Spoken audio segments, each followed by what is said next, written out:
Good afternoon, ladies and gentlemen, and thank you for having me here today.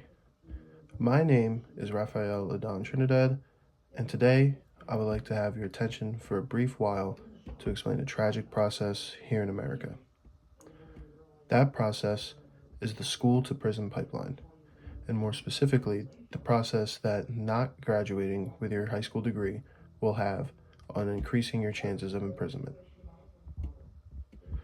To first understand, I will list to you a statistic reported from the Bureau of Justice Statistics, or the BJS.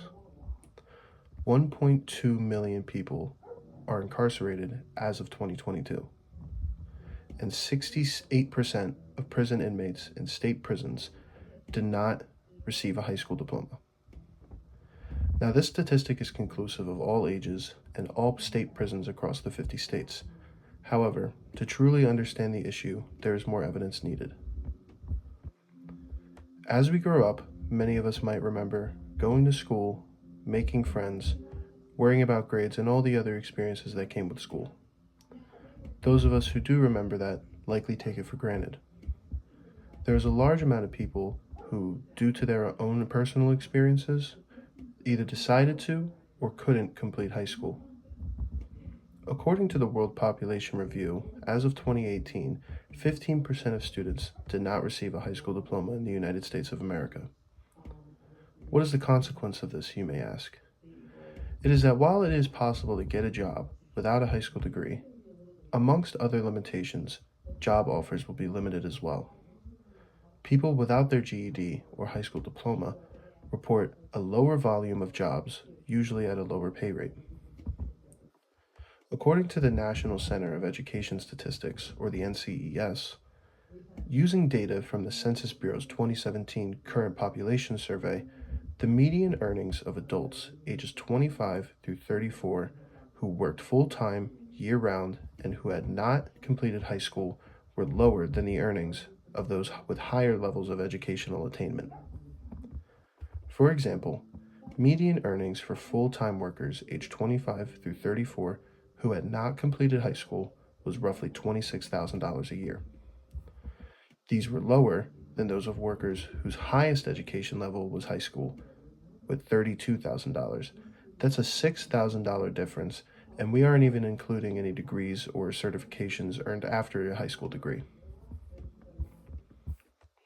So according to these findings, it is fair to say that completing your high school degree ensures that you will be paid more throughout your life, and that the reverse is also true.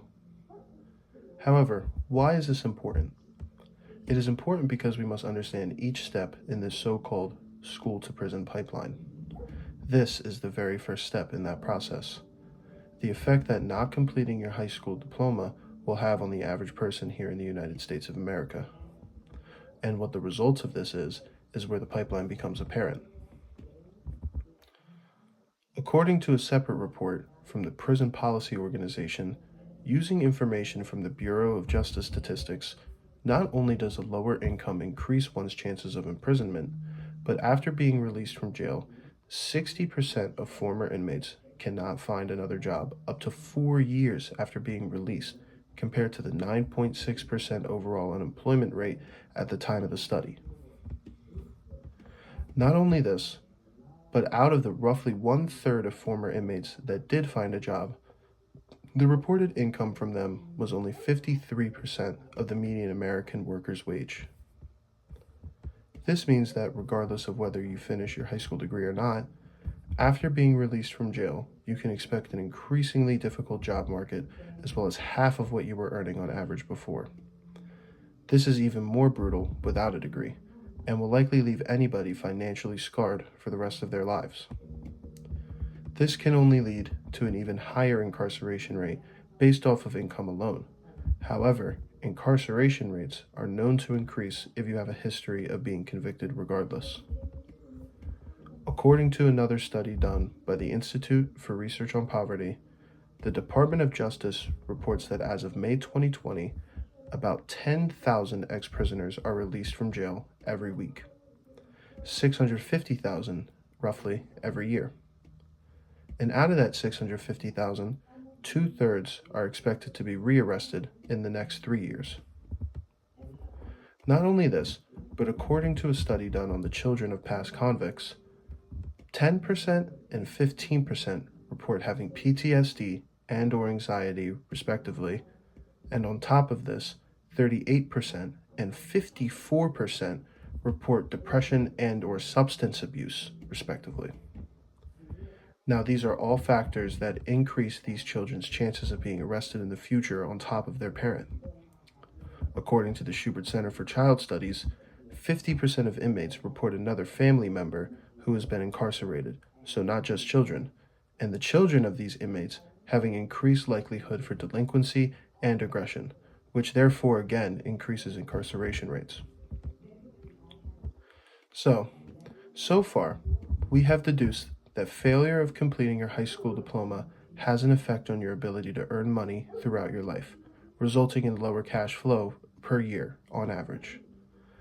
This connection causes a higher risk of incarceration on average throughout the United States. In the United States of America, 1.2 million people on average are incarcerated at any time.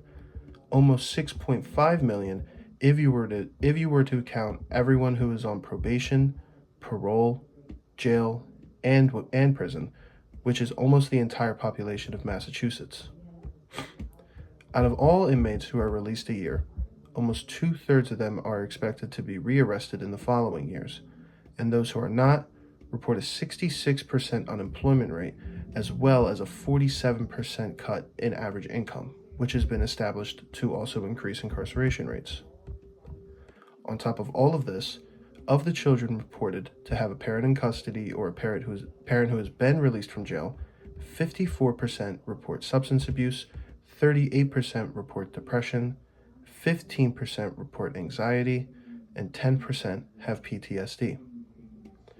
These circumstances lead to these children having a higher suicide rate as well as reportedly being more aggressive as well as increased chance of delinquency. This leads to generations of suffering and consequences of repeating actions that can be hard to shake. And this is what the pipeline is.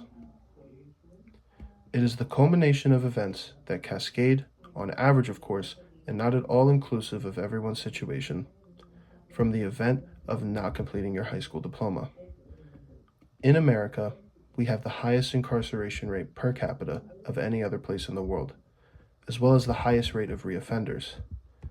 It is important that we as a people simultaneously take steps to change these statistics and better our justice system as well as our education system, as it is clear to see how they are connected.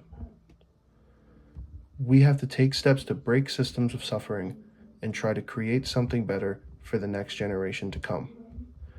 Education is a perfect place to start as it enables change for the future.